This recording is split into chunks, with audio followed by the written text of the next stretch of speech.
Captain Nazmul Hossain শান্ত এবং মুশফিকুর রহিমের দুর্দান্ত পার্টনারশিপ, তার সাথে জোড়া সেঞ্চুরি। আসলে বাংলার ক্রিকেট এবং বাংলার ভক্ত সমর্থকরা সবসময় এটাই আশা করে এবং এমনটাই প্রত্যাশা করে যাতে বাংলাদেশের ব্যাটাররা একটু ভালো পারফরমেন্স করে।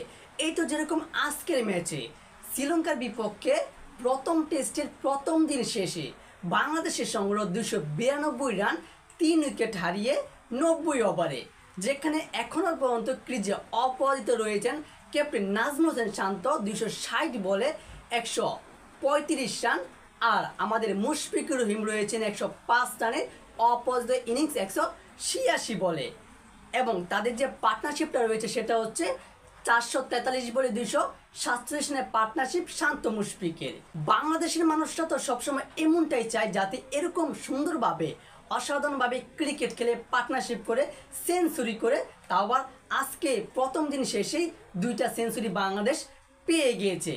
হয়তো আপনাদের অনেকেরই মনে আছে কিংবা আপনারা জানেন নাকি যে এই যে টেস্ট ম্যাচের আগে গণমাধ্যমের মুখোমুখি হয়েছিলেন ক্যাপ্টেন নাজমুল হোসেন শান্ত, সেখানে তিনি বলেছিলেন যে তিনি কোন পজিশনে ব্যাটিং করতে নেবেন আগামীকাল তা এখনও কাউকে বলবেন না, কেননা সেটা তার বিপক্ষ দল শ্রীলঙ্কার বোলাররা জেনে যাবে। ঠিক এরকমটাই হলো। আমাদের 3 জন ব্যাটার সাদ্দাম ইসলাম করেছে 9 রান, আর মুমিনুল হক করেছে 29 রান, আর এনামুল হক বিজয় আজকে 10 বলে 16 রান করেছে, যেখানে বাংলাদেশ 45 রানে 3 উইকেট হারিয়েছে। সেখান থেকে ধীরে ধীরে অসাধারণভাবে বাংলাদেশকে যান প্রাণ বাঁচাতে বাঁচাতে বাংলাদেশ এই পর্যন্ত টিকে রইল 292 রান পর্যন্ত, তারপর মাত্র একদিন শেষে।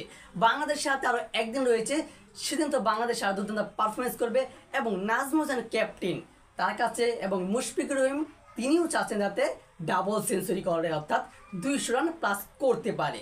আর দর্শক, বাংলাদেশের প্রথম দিনের এমন পারফরমেন্স দেখে আপনার কি মনে হয় বাংলাদেশ কি এই টেস্ট ম্যাচটা আরও ভালো করে খেলতে পারবে? অবশ্যই কমেন্ট বক্সে জানিয়ে দিবেন। আর ভিডিওটিতে লাইক দিয়ে সাবস্ক্রাইব করে আমাদের পাশেই থাকবেন। ধন্যবাদ।